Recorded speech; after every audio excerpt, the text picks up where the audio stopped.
بسم الله الرحمن الرحيم. السلام عليكم ورحمة الله وبركاته. الحمد لله الذي كيف الكيف وتنزه عن الكيفية وأين الأين وتعزز عن الأينية ووجد في كل شيء وتقدس عن الظرفية وحضر عند كل شيء وتعالى عن الأينية. ثم الصلاة والسلام على رسول الله محمد بن عبد الله وعلى آله وصحبه ولا ما بعد. Ndugu zangu watukufu wa Kiislamu, baada ya kumshukuru Allah subhanahu na kumtakia rehema za ziada kiongozi wa umma mtume wetu Muhammad sallallahu alayhi wasallam. Ndugu zangu watukufu wa Kiislamu, Mwenyezi Mungu subhanahu wa ta'ala ndani ya kitabu kitukufu cha Qur'ani yako maneno anayowahasa waumini watukufu wa dini ya Kiislamu. Mwenyezi Mungu subhanahu wa ta'ala anasema, yarfa'illahu alladhina amanu minkum walladhina utul ilma darajat. Katika sura nyingine Mwenyezi Mungu subhanahu wa ta'ala anasema, innama yakhsha Allah min ibadihi alulama. Katika sura nyingine Allah anasema, hal yastawi alladhina ya'lamuna walladhina la ya'lamun.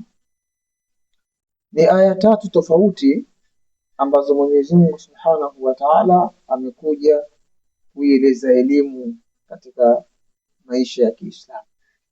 Ndugu zangu watukufu wa Kiislamu, maisha yetu tuliyokuwa nayo katika Uislamu wetu tuliokuwa nao, tunapaswa tuwe na elimu ndiyo tuyafanye yote yale ya muhimu ya Kiislamu. Ikiwa na maana gani? Angalia ibada ya swala, ibada ya haji, ibada ya somo, ibada ya zakat. Yote haya manne yamefungamanishwa na elimu.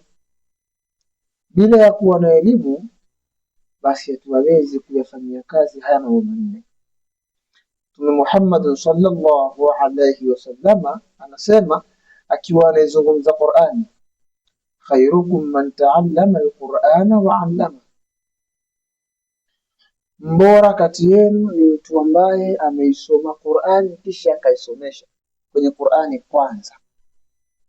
Lakini Mtume Muhammad sallallahu anasema, kuna aliman au mutaalliman au mustami'an au muhibba wala takun khamisan fatuhu.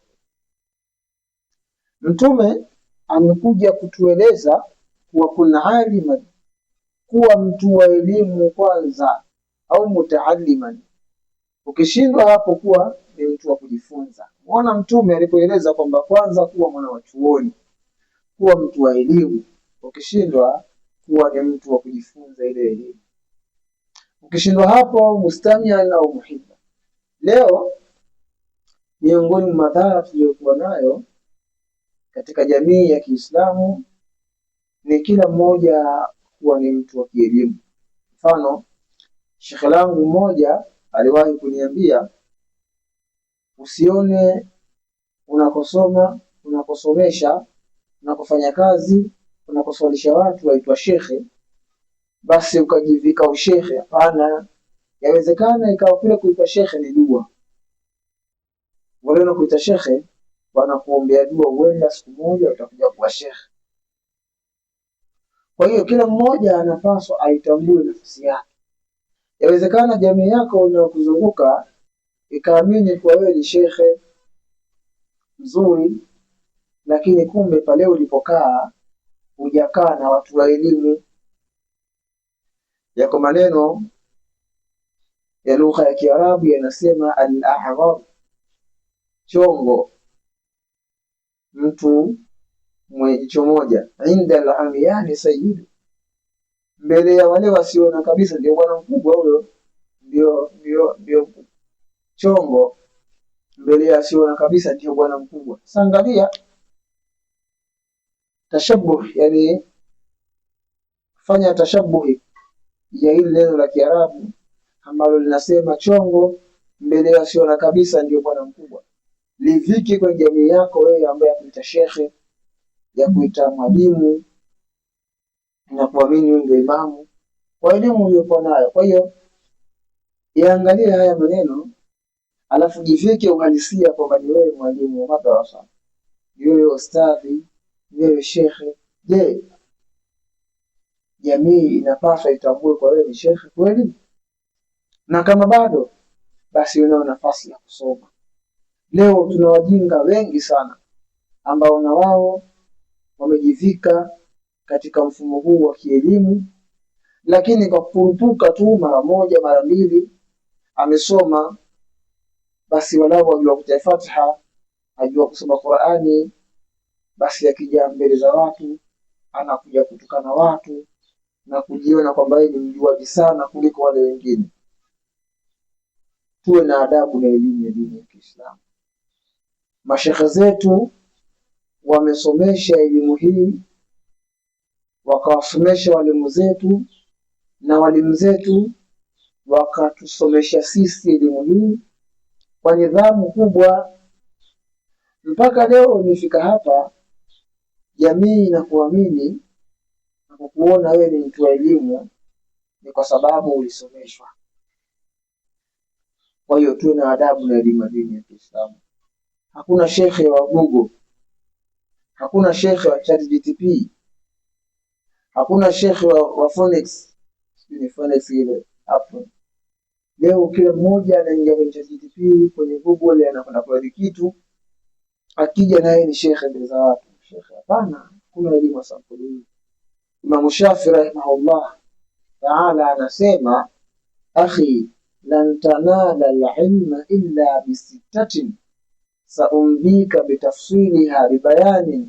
Anasema huwezi kuwa mtu wa elimu mpaka upitie mambo sita. Jambo la kwanza akasemaje? Dhakaun wa hirsun wa ijtihadun wa bulghatun wa suhbatu ustadi wa tuli zaman. Angalia, asema dhakaun, taji vitatu tu kwenye vitu sita alivyosema. Dhakaun, una akili, wa hirsun, una hirsu, una hamu ya elimu. Kisha asema wa suhbatu ustadi, na usuhuba wako kati yako na mwalimu, watuuli zamani, na upatikane muda mrefu kati yako na mwalimu. Kwa hiyo leo vijana wengi wa aina yangu mimi au hata sio aina yangu mimi, kila mmoja akienda darasani mwaka mmoja akirudi na yeye ni shekhe, walimu zake waliomsomesha anawakosoa kwamba hawana elimu. Mzangu, una elimu sampuli hii. Elimu ya dini ya Kiislamu imejengwa kwenye nidhamu kubwa, kwenye kutumikia sana. Kwa hiyo tunapaswa tusome ili tuifahamu kwanza. Tumie muda mwingi kwenye kusoma, alafu baadaye utakuja kuifanyia kazi elimu. Lakini heshima na nidhamu katika elimu ya dini inahitajika sana. Watu wanapaswa waheshimu elimu ya dini na si kukoseana adabu tu. Na ndio leo kumekuwa hakuna adabu al-ikhtilaf, na hii nayo ni ibara nyingine ambayo ningependa nizungumze kidogo. Adabu al-ikhtilaf hakuna. Mfano leo ni tarehe 23 24 ya mwezi wa Dhulqaada, tunakwenda katika Dhulhijja, ambapo takriban ni masiku kadhaa yalibakia kwenda kuingia katika mfungo wa masiku 10 ya Dhulhijja. Tayari ukiingia kwenye social media mbalimbali, TikTok, Instagram, YouTube, Facebook, unakwenda kuta watu tayari, vijana wenye majazba yao ambao hawana adabu na ilmu, tayari wanakosoa mashekhe kwamba si mwezi huu wa nani. Hizo ikhtilafu zilikuwepo tokea enzi na enzi, lakini angalia ikhtilafu za mwanzo na sisi tofauti. Iko namna ya kuambizana, kuna adabu al-ikhtilaf. Iko namna ya kumfuata mtu ukamweleza, bwana, mfumo wa Kiislamu nataka hivi, hataki hivi, na kwenda mbele vizuri kabisa, naweza kukuelewa na kufahamu vizuri sana. وإلى هنا أقول لكم السلام عليكم ورحمة الله.